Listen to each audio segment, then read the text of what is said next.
வணக்கம், welcome to Kongu நிலா சோறு. இன்றைக்கி பார்க்க போகிற ரெசிபி பார்த்திங்கன்னா ஒரு பழைய காலத்து ரெசிபி, இன்ஸ்டன்ட் உளுந்து கஞ்சி.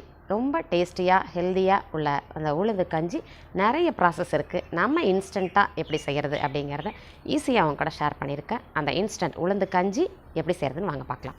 நம்ம ட்ரெடிஷ்னல் உளுந்து கஞ்சி செய்கிறதுக்கு இன்ஸ்டண்ட்டாக உடனடியாக செய்யணும் அப்படிங்கிறப்ப இது ஈஸி மெத்தடாக இருக்கும். அரைக்கிற ப்ராசஸ்லாம் இல்லை. ஒரு கப் அளவு கருப்பு உளுந்து எடுத்திருக்கேன். வெள்ளை உளுந்து வேணாலும் எடுத்துக்கலாம். கருப்பு உளுந்து நல்ல சத்து அதிகமாக இருக்கும், தோல் இருக்கிறனால. ஒரு கப்பு அளவு உளுந்து நல்லா சிம்மில் வச்சு ஒரு 5லேருந்து 7 நிமிஷம் வரைக்கும் நல்லா வறுத்து விடணும். கருகிடக்கூடாது. அந்த வாசம் நல்லா வர்ற வரைக்கும் நம்ம வறுத்து விடுற மாதிரி இருக்கும். நல்ல கலர் மாறுற வரைக்கும் சிம்மிலையே வச்சு வறுக்கணும். ஃபுல்லில் வச்சோம் அப்படின்னா கருகிரும், அந்த பச்சை ஸ்மெல் அடிக்கும் உங்களுக்கு. நம்ம ஸ்டோர் பண்ணுறதுக்கெல்லாம் சிம்மில் வச்சு வறுத்தாதான் நல்லா செவந்து வரைக்கும் வறுத்து அப்படியே கொட்டிக்கிறோம். ஒரு பிளேட்டில் அப்படியே கொட்டிட்டு எந்த கப்போ கரண்டியோ எந்த கப்பில் வேணாலும் எடுத்துக்கலாம். 1/4 கப்பு அளவுக்கு பச்சரிசி, 1க்கு 1/4 அளவு சிம்மிலையே வச்சு ஒரு 5 நிமிஷம் பக்கம். பச்சரிசிங்கிறனால அப்படியே நல்லா சீக்கிரமாகவே பொரிஞ்சு வந்துடும் உங்களுக்கு. அதோட கொஞ்சமாக சுக்கு, ஒரு 2 ஏலக்காய். இந்த உளுந்துக்கு போதுமான அளவு இது இருக்கும். அந்த சூட்லேயே 2 பெரட்டிட்டு அப்படியே எடுத்து ஆறுனதுக்கப்புறம் மிக்சியில் நல்லா பவுட்ரு பண்ணிக்கலாம். பெரிய அளவில் இருந்துச்சு அப்படின்னா மிஷினில் கொடுத்து அரைச்சிக்கலாம். அரைச்சி நல்லா சலிச்சு வச்சுக்கிறோம். கொஞ்சமாக மிக்சி ஜாரில் அந்த கப்பி எல்லாம் இருக்கும் உங்களுக்கு, அதையும் திருப்பி மிக்சி ஜார்லேயே போட்டு அப்படியே நல்லா ஃபைன் பவுடராக பண்ணி எடுத்து வச்சுக்கிறோம். நம்மளுடைய உளுந்து பொடி ரெடி ஆயிடுச்சு கஞ்சி வைக்கிறதுக்கு. இப்போ நம்ம கஞ்சி வைக்கிறதுக்கு 1/4 லிட்டர் அளவு தண்ணியை ஊற்றி கொதிக்க வச்சுக்கிறோம். இது ஒரு 3 பேருக்கு போதுமான அளவு இருக்கும். இப்போ தனியாக ஒரு பவுலில் ஒரு 3-4 டீஸ்பூன் அளவுக்கு போட்டுக்கிறோம். நல்லா கொழ கொழனே வந்துடும் உங்களுக்கு.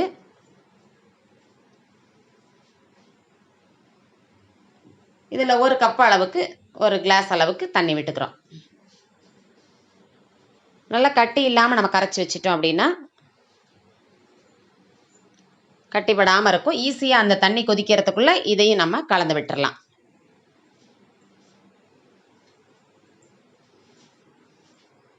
கொதிக்கிற வரைக்கும் நம்ம ஃபுல்லிலேயே வைக்கணும். வெள்ளை உளுந்தில் செய்கிறப்ப கலர் கொஞ்சம் வெள்ளையாக இருக்கும். இது ஃபுல்லாக நம்ம கருப்பு உளுந்துலேயே செய்கிறோம். நல்ல ஹெல்த்தியான ரெசிபியும் கூட.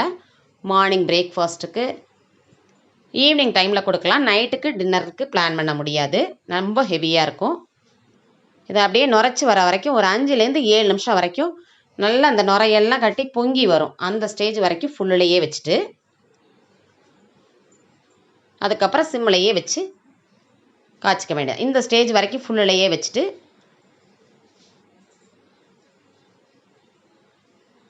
அப்புறம் சிம்மிலையே வச்சுட்டு அந்த வாசம் வரும், உளுந்தோட வாசம், அரிசி பொரிஞ்ச வாசமும் நல்ல டேஸ்ட்டாக இருக்கும் நமக்கு. அந்த வாசம் வர வரைக்கும் நமக்கு கொதிக்க விடணும்.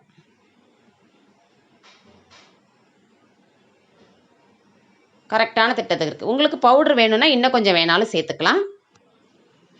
ஒரு பிஞ்ச் அளவு சால்ட் போட்டுக்கிறேன்.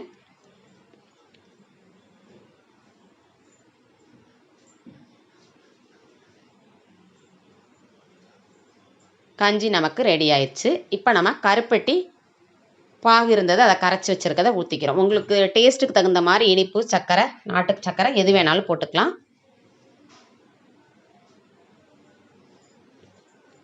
ஆஃப் பண்ணதுக்கப்புறம் பால் விட்டுக்கிறேன். ஈவினிங் டைம்லனா பால் விட்டுக்கலாம். மார்னிங் பிரேக்ஃபாஸ்ட்டுக்கு பிளான் பண்ணோம் அப்படின்னா தேங்காய் பால் விட்டால் நல்ல ஹெவியாக ஃபில்லிங்காக இருக்கும் நமக்கு. நம்மளுடைய இன்ஸ்டன்ட் உளுந்து கஞ்சி ரெடி ஆயிடுச்சு. கண்டிப்பாக என்னோடய வீடியோ பிடிச்சிருக்குன்னு நினைக்கிறேன். என்னோடய வீடியோவுக்கு லைக்கு, ஷேரு, கமெண்ட் பண்ணுங்கள். என்னோடய சேனலை சப்ஸ்கிரைப் பண்ண மறந்துடாதீங்க. நெக்ஸ்ட் ஒரு ஹெல்த்தியான ரெசிப்பியில் பார்க்கலாங்க.